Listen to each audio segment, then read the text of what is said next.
Hello students. इस lecture में हम कुछ और क्वेश्चंस की बात करेंगे जो हमारे चैप्टर से रिलेटेड होंगे, जिसका टाइटल है माइक्रो ऑर्गेनिजम्स फ्रेंड्स एंड फोए, यानी सूक्ष्म जीव हमारे लिए दोस्त और दुश्मन किस तरह से हैं। हमारे पास एक क्वेश्चन है जिसकी स्टेटमेंट कुछ इस तरह से है, what are the major groups of micro organism. यानी जो माइक्रो ऑर्गेनिज्म आपने पढ़े हैं, सूक्ष्म जीव आपने पढ़े हैं, उनको हम किन वर्गों में बांट सकते हैं, क्लासिफाई कर सकते हैं, उनको अलग अलग सके। तो यहाँ पर कुछ ग्रुप्स हैं जिनको स्पेशली यहाँ पर क्लासिफाई किया गया है, bacteria, fungi, protozoa and some algae. यानी बैक्टीरिया, फंजाई, प्रोटोजोआ और कुछ एल्गीज हैं। उसके बाद हमारे पास अगला क्वेश्चन है, name the micro organisms which can fix atmospheric nitrogen in the soil. आपको उस माइक्रो ऑर्गेनिज्म का नाम बताना है जो नाइट्रोजन को फिक्स करने में हेल्प करते हैं, जो मिट्टी में नाइट्रोजन को बना के रखते हैं। Bacteria such as rhizobium and certain blue green algae present in the soil can fix atmospheric nitrogen and convert into usable nitrogenous compounds.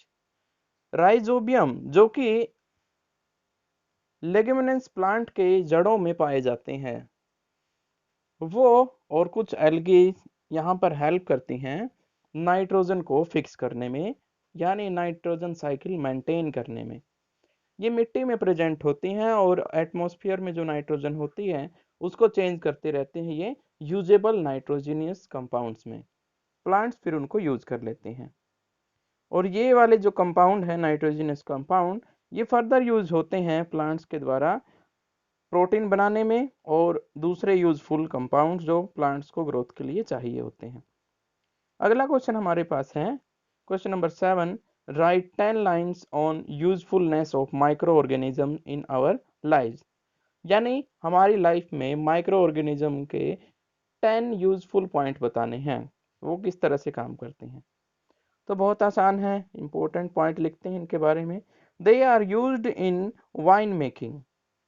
Wine making का मतलब होता है शराब बनाने में। बेकिंग, बेकिंग का मतलब होता है केक, पेस्ट्री, ये फास्ट फूड बनाने में इनका यूज होता है। और और भी बहुत सारी टेक्निक होती हैं जिनमें इनका इस्तेमाल करते हैं फूड आइटम बनाने के लिए।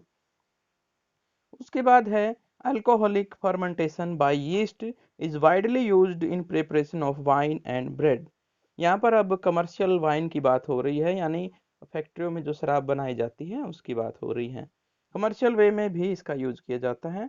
ए bacterium lactobacillus promotes the formation of curd. दही बनाने के लिए भी इन माइक्रो ऑर्गेनिज्म का जो है सहारा लिया जाता है, हेल्प ली जाती है। Microbes are used to reduce pollution. सूक्ष्म जीव जो होते हैं वो पोल्यूशन को रिड्यूस करने में भी हेल्प करते हैं। हालांकि ये मैकेनिज्म बहुत स्लो रेट पे होता है, लेकिन इसका अगर हम रिजल्ट देखें तो बहुत इफेक्टिव है। मतलब अपने आप पोल्यूशन जो है कम होता रहता है माइक्रोब की प्रेजेंट होने से।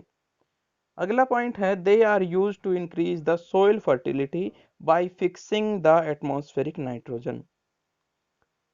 और ये जो माइक्रो ऑर्गेनिज्म होते हैं सोइल की फर्टिलिटी बना के रखते हैं, यानी मिट्टी की उर्वरता बना के रखते हैं।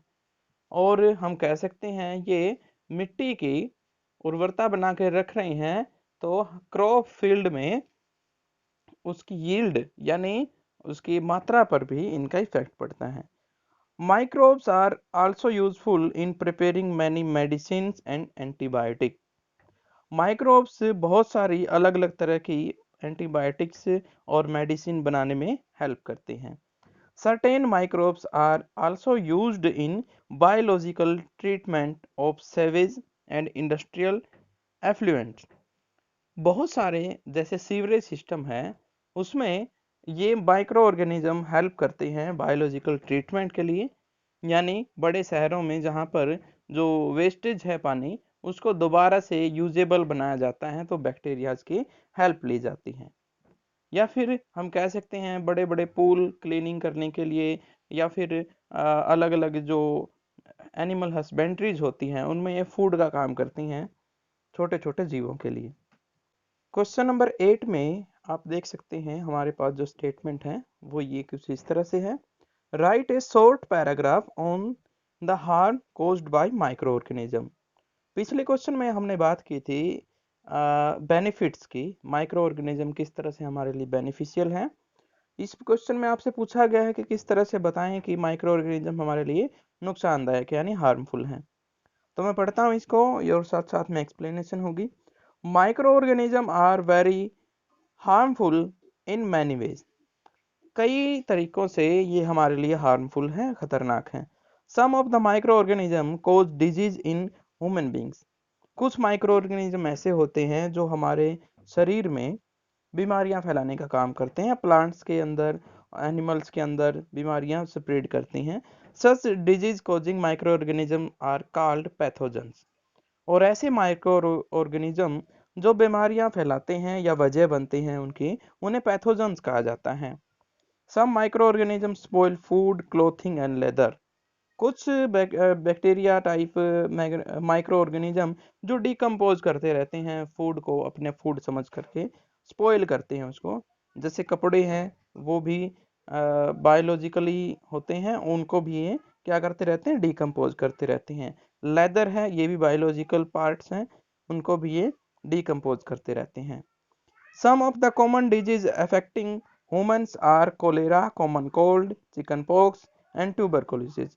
कुछ बीमारियां इनसे होती हैं जो फेमस है, जैसे कोलेरा यानी हैजा, कॉमन कोल्ड यानी खांसी जुकाम, चिकन पॉक्स छोटी माता, और ट्यूबरकुलोसिस जो हम कहते हैं टीबी को।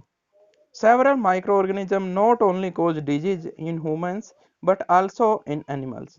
कुछ माइक्रो ऑर्गेनिज्म ऐसे होते हैं जो सिर्फ ह्यूमन बींग्स में नहीं होते, एनिमल्स में भी इनका इफेक्ट देखा जाता है। For example, anthrax is a dangerous human and cattle disease. Anthrax एक बीमारी है जो ह्यूमन बींग्स में भी होती है और कैटल्स में भी होती है, और ये बैक्टीरिया की वजह से होती हैं।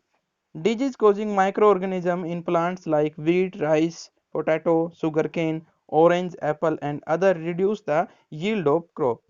कुछ बैक्टीरिया ऐसे होते हैं जो पौधों की यील्ड के ऊपर इफेक्ट डालते हैं, जैसे व्हीट यानी गेहूं, राइस यानी चावल, पोटैटो यानी यहाँ पर आलू की बात हो रही है, सुगरकेन यानी गन्ना, ऑरेंज, एप्पल, ये फ्रूट्स हैं, इनकी यील्ड के ऊपर इनका इफेक्ट देखा जाता है। तो कुछ इस तरीके से माइक्रो ऑर्गेनिज्म हमारे लिए नुकसान करते हैं। उसके बाद क्वेश्चन नंबर 9 है, ये बहुत इंपॉर्टेंट क्वेश्चन है, आप इसको ध्यान में रखेंगे। What are antibiotics. एंटीबायोटिक्स क्या होती हैं, उनके बारे में हमें बताना है।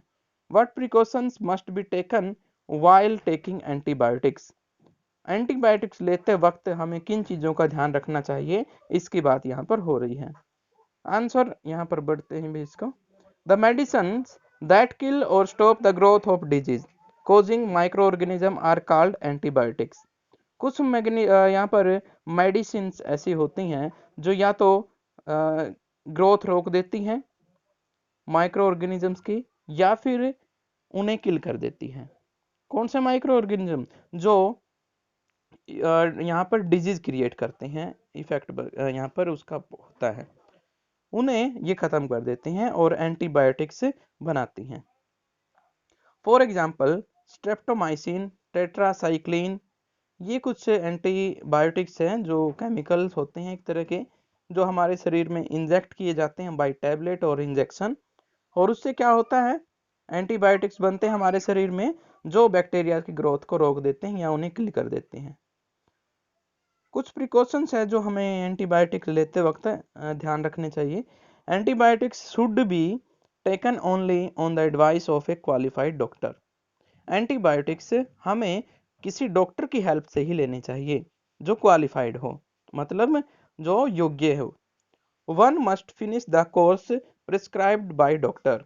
और हर एक को ये ध्यान रखना चाहिए कि वो डॉक्टर की सलाह जो दी गई है, जो कोर्स दिया गया है, उसको पूरा करें। Antibiotics must be avoided when not needed और इन रॉन्ग डोज। एंटीबायोटिक्स से जो टैबलेट ली जाती है, इंजेक्शन जो लिए जाते हैं, हमें उनको ध्यान में रखना चाहिए कि वो जब ज़रूरत ना हो तब ना लिए जाएं। अदरवाइज शरीर उनका हैबिचुअल हो जाता है और उनका इफेक्ट कम हो जाता है फिर। यानी अगर हमें ज़रूरत नहीं है उसकी और फिर भी हम ले रहे हैं एंटीबायोटिक, दैट मीन्स हम उनके इफेक्ट को कम कर रहे हैं। शरीर को उसकी आदत हो जाएगी और शरीर फिर दोबारा जब ज़रूरत पड़ेगी एक्चुअली में उनकी, तब वो एज ए डोज की तरह ही लेगा उनको, यानी खुराक की तरह लेगा, एंटीबायोटिक की तरह नहीं लेगा। ओके, तो ये सारे क्वेश्चन थे, आप इनको ध्यान में रखेंगे और मुझे उम्मीद है आप इसको याद करेंगे। Okay, all the best.